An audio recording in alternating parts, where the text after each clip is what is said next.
በምስራቅ በለሳ ወረዳ ቆላ ሐሙሴት ከተማ ላይ በተደረገ የአጭር ሰዓት ውጊያ ከ25 በላይ የአገዛዙ ወታደሮች መገደላቸው ታወቀም።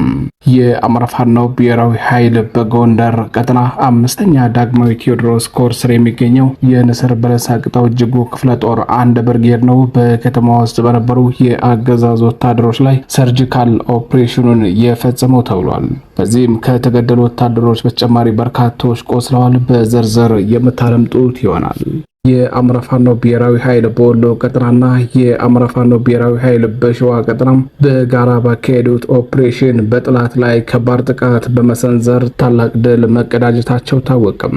በዚህም በደቡብ ወሎ ዞን የአገዛዙ ወታደሮች ኬላ ዘርግተው ህዝቡን ሲዘርፉበት የነበረውን ቀጠና በቁጥጥር ስር በመዋል ለማህበረሰቡ እፎይታ መስጠታቸው ታውቋል። በዝርዝር የምታደምጡት ይሆናል። ሰላም ጤና ይስጥልኝ የተከበራችሁ መረብ ቤተሰቦች እንደምናመሻችሁ። ከመረብ ሚዲያም እነዚህንና ሌሎች መረጃዎችን አጠናቅረን ይዘናል። አብራችሁን ቆዩ።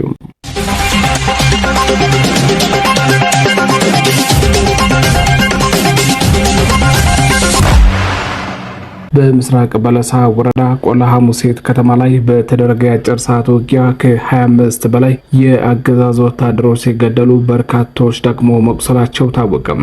የአማራ ፋኖ ብሔራዊ ኃይል ጎንደር ቀጠና አምስተኛ ዳግማዊ ቴዎድሮስ ኮር ስር በሚገኘው የንስር በለሳ ቅጣው እጅጉ ክፍለ ጦር አንድ ብርጌድ አባላት ትላንት ሰኔ 5 2017 ዓ.ም በምስራቅ በለሳ ወረዳ ቆላ ሐሙሴት ከተማ ዘልቀው በመግባት ለ3 ሰዓታት የቆየ ልዩ ውጊያ ማካሄዳቸውን መረብ ሚዲያም የኮሩ ህዝብ ግንኙነት መምሪያም ካወጣው መረጃ ለማረጋገጥ ችሏል። በዚህ ውጊያ ከ20 በላይ የሰሜን ምዕራብ ህዝብ መከላከያ ሰራዊትና 5 የሚሊሻ አባላት በድምሩ ከ25 በላይ የአገዛዙ ወታደሮች ሲገደሉ በርካቶች ቆስለዋል ነው የተባለው። ሞትና ቁስለኛ ከተደረጉት የጸረ አማራ ቡድን ወታደሮች በተጨማሪ 6 ክላሽንኮቭ መሳሪያ በፋኖ እጅ መግባቱንም የኮሩ ህዝብ ግንኙነት መምሪያ አስታውቋል። የተከበራችሁ መረብ ቤተሰቦች ወደ ሌላኛው መረጃችን አለፍን። የአማራ ፋኖ ብሔራዊ ኃይል ሸዋና ወሎ ቀጠና በጥምረት በወሰዱት እርምጃም የገዢ ቡድን ወታደር ዘርግቶት የነበረውን ኬላ በቁጥጥር ስር መዋላቸው ተሰምቷል። በአማራ ፋኖ ብሔራዊ ኃይል ድርጅት ስር በዋርካው ምሬ ወዳጆ የሚመራው የወሎ ቀጠናና በአርበኛ ኢንጂነር ደሳለኝ ሲያስብ ሸዋ የሚመራው የሸዋ ቀጠና ፋኖ በጥምረት በደቡብ ወሎ ዞን ምዕራብ ወረዳ በነበሩ ያገዛዙ ወታደሮች ላይ የተጠናከረ እርምጃ መውሰዳቸውን የወሎ ቀጠና ህዝብ ግንኙነት መምሪያ ለመረብ ሚዲያ በላከው መረጃ አስታውቋል። የአማራ ፋኖ በሸዋ ነጎድጓድ ክፍለ ጦርና የአማራ ፋኖ በወሎ ለጅያሱ ክፍለ ጦር ስር የሚገኘው ቤት አማራ ክፍለ ጦር በጋራ በመሆን በደቡብ ወሎ ዞን ወግዲ ወረዳም ጎረንጅና ሰኮሮ እንዲሁም ጎለሌ በተባሉ ቀጠናዎች ውስጥ በነበሩ ያገዛዙ ወታደሮች ላይ እርምጃውን የወሰዱት ዛሬ ሰኔ 6 2017 ዓ.ም ማለዳ ጀምሮ ሲሆን በዚህም በጠላት ላይ ከባድ ጥቃት በመሰንዘር ታላቅ ድል ተቀዳጅቷል ነው የተባለው። በዚህ ውጊያ ጎረንጅ ከተማን ጨምሮ በጠላት ቁጥጥር ስር የነበሩ በርካታ ቀጠናዎች ነጻ የወጡ ሲሆን ከይላላ ከተማ በቅርብ ርቀት ያገዛዙ ወታደሮች ኬላ ዘርግተው ተሽከርካሪዎችን ሲዘርፉበት የነበረው አካባቢ በፋኖ ቁጥጥር ስር መግባቱን የአማራ ፋኖ ብሔራዊ ኃይል በወሎ ህዝብ ግንኙነት መምሪያ ለመረብ ሚዲያ በላከው መረጃ ጨምሮ ገልጿል። በአማራ ፋኖ ብሔራዊ ኃይል ስር በአራቱም ቀጠና የሚገኙት አደረጃጀቶች በጥምረት የሚያደርጉት ተጋድሎ ዛሬም ተጠናክሮ እንደሚቀጥል የጠቆመው የህዝብ ግንኙነት መምሪያው በቀጣይ ተመሳሳይ በሆነ ቀንና ሰዓት ውጊያዎችን በመክፈት የጠላትን አከርካሪ እስከ መጨረሻው እንሰብራለን ብሏል። የተከበራችሁ መረብ ቤተሰቦች ወደ ሌላኛው መረጃችን አለፍን። የአማራ ፋኖ ሸዋ ጠቅላይ ግዛት እዝ ነጻ ባወጣቸው ቀጠናዎች የ6ኛ ክፍል ፈተና ማጠናቀቁን የእዙ ማህበራዊ ጉዳዮች መምሪያ አስታወቀም።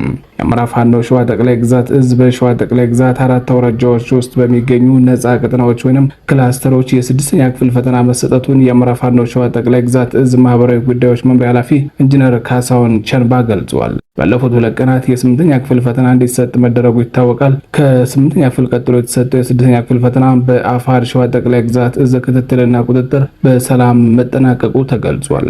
የጠቅላይ ግዛቱ ማህበራዊ ጉዳዮች መምሪያ ኃላፊው ፈተናው ያለምንም ችግር እንዲጠናቀቅ ግዳጃቸውን ለተወጡ የአማራ ፋኖ ሸዋ ጠቅላይ ግዛት እዝ በየደረጃው ላሉ አመራሮችና አባሎች ምስጋና አቅርበዋል። የተከበራችሁ የመረብ ቤተሰቦች ወደ ሌላኛው መረጃችን አለፍን። በትላንትናው ዕለት በሰሜን ወሎ ዞን ዋርላ ወረዳ ከቋና ቀጠና በቅርብ ርቀት ልዩ ስሙን ባጮ በተባለ ተራራ ላይ በተደረገ ትንቅንቅ ከ46 በላይ የአገዛዙ ወታደሮች መገደላቸውን ማርፈጃችን መዘገባችን አይዘነጋም። በዚህ ውጊያ 3 የአማራ ፋኖ ታጋዮች የክብር መስዋዕትነትን ተቀብለዋል። በክብር ከተሰዉት መካከል በወልዲያ ቀጠና ባንዳዎችን ሲያጸዳ የነበረው የሰርጂካል ጠበብቱ አርበኛ ፋኖ ደምሴ መሪ ይገኝበታል። የጧቱን ዘገባችንን መለስ ብለን እናስታውሳችሁ። ጸረ ባንዳው የሰርጂካል ኦፕሬሽን ጠበብቱ አርበኛ ደምሴ መር ከኩላሊት ህመም አገግሞ ወደ ትግል ለመግባት እንቅስቃሴ ላይ ባለበት በጠላት ከበባ ውስጥ ገብቶ ክቡር መስዋዕትነትን ተቀብሏል። አርበኛ ደምሴ መር ትናንት ሰኔ 5 2017 ዓ.ም በሰሜን ወሎ ዞን ዋርላ ወረዳ ቋና አካባቢ ልዩ ቦታውን ባጮ ተራራ ላይ በበርካታ አቅጣጫዎች ጥቃት የተከፈተበት ሲሆን ከጓዶቹ ጋር በመሆን 6 ሰዓታትን የፈጀ ተኩስ ልውውጥ ካደረገ በኋላም ተተኳሽ በመጨረሱ ክቡር መስዋዕትነትን መቀበሉን የምረብ ሚዲያም የወሎ ቀጠና ዘጋቢዎች ለማረጋገጥ ችለዋል። ከአርበኛ ደምሴ መር በተጨማሪ በትግል ስሙ አባ ግርሻ ተብሎ የሚጠራው አርበኛ ኮራ ደርቤ እንዲሁም የቦምብ ጥቃት ጠበብቱ በትግል ስሙ ደፋሩ ተብሎ የሚጠራው አርበኛ ጌታቸው አሻግሬ ስለ አማራ ሕዝብ ነጻ መውጣት ሲሉ ያለምንም ስስት ውድ ሕይወታቸውን በመስጠት የክቡር መስዋዕትነትን ተቀብለዋል። ባጮ ተራራ ላይ በተደረገ ውጊያ ከጠላት በኩል አዋጊዎችን ጨምሮ በቁጥር 46 የመከላከያ ሰራዊት ሲገደል በርካቶች ቆስለው ወደ ኮንና ጋሸና ጤና ጣቢያ መወሰዳቸውን መረብ ሚዲያ የዓይን እማኞችን በማነጋገር ለማረጋገጥ ችሏል።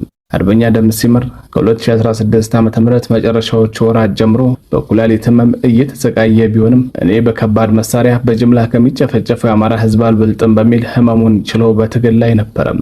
ቢሆንም ግን በትግል ጓዶቹና በለበቀና የትግል ደጋፊዎች አስተባባሪነት ገንዘብ ተሰብስቦለት የኩላሊት እጥበት ህክምና የተደረገለት ሲሆን ከህመሙ አገግሞ በሙሉ አቅሙ ወደ ትግል እየተመለሰ እንዳለ ነው መንገድ ላይ በጠላት ከበባ ገብቶ መስዋዕትነትን የተቀበለው።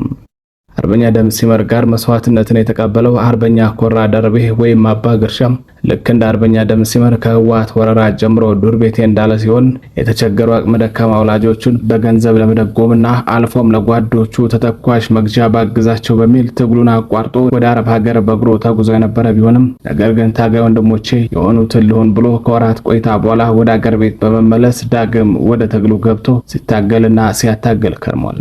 የጀግና ሞቱ ረፍቶ ዘላለማዊ ክብርና ሞገስ ለትግሉ ሰማዕታት። የተከበራችሁ መረብ ቤተሰቦች መረብ ሚዲያም የሰማዕታቱን የትግል ታሪክ በሚገባ ሰንዶ ወደ እናንተ በቅርቡ የሚያደርስ ይሆናል። የተከበራችሁ መረብ ቤተሰቦች በሌሎች መረጃዎች እስከምንገናኝ ቸር ቆዩ።